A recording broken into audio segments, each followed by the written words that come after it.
Qasdul biqa asyarifah, menuju tempat-tempat mulia.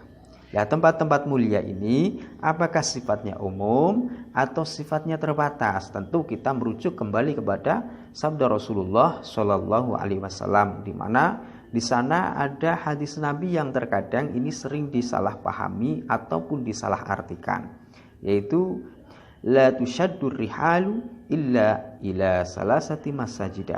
Janganlah mempersiapkan perbekalan untuk melakukan suatu perjalanan panjang dan jauh kecuali untuk menuju 3 tempat.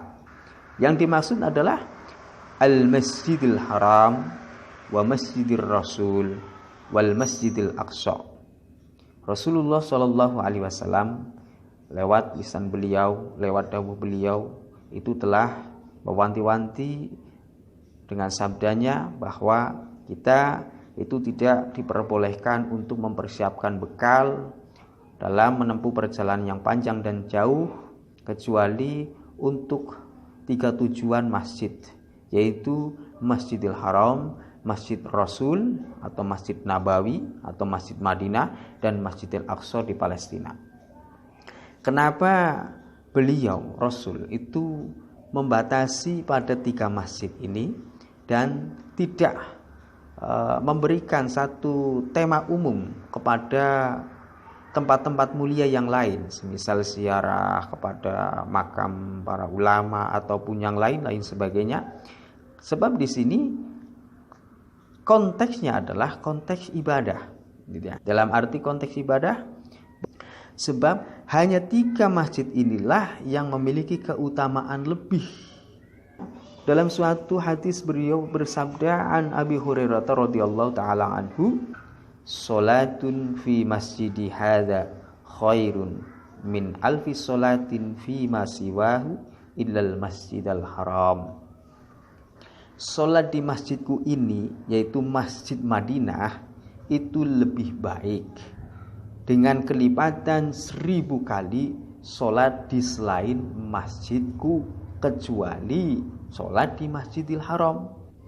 Wa sholatun fil Masjidil Haram afdalu min mi'ati alfi sholatin fi ma siwahu. Sedangkan sholat di Masjidil Haram itu lebih utama dengan kelipatan 100.000 sholat di selain Masjidil Haram.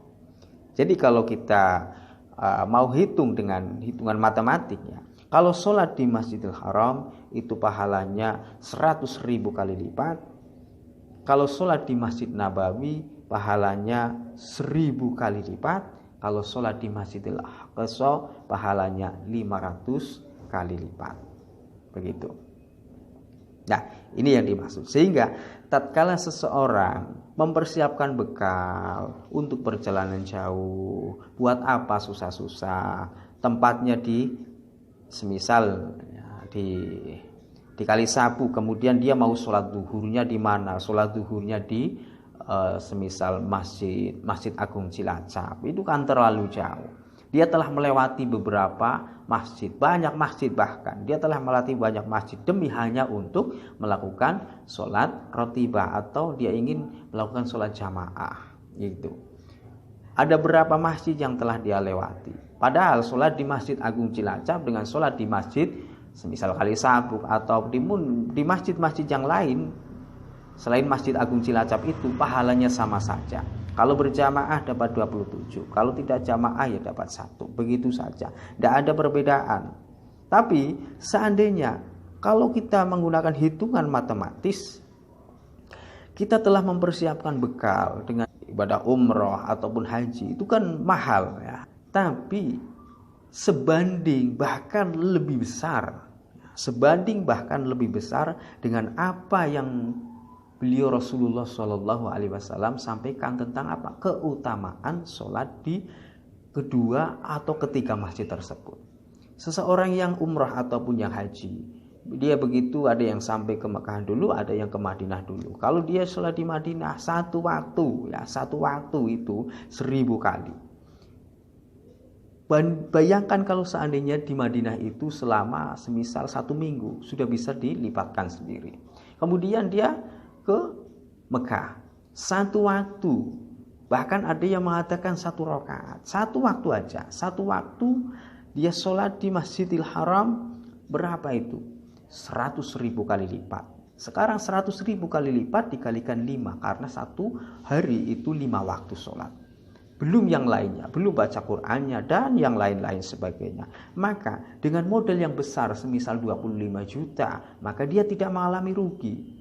Dia tidak mengalami rugi. Tapi kalau seandainya mempersiapkan bekal untuk kebutuhan ini, itu, dan lain sebagainya, biaya perjalanan dan lain sebagainya, dia hanya ingin sholat di Masjid Washington, semisal begitu, maka dia telah mengalami kerugian.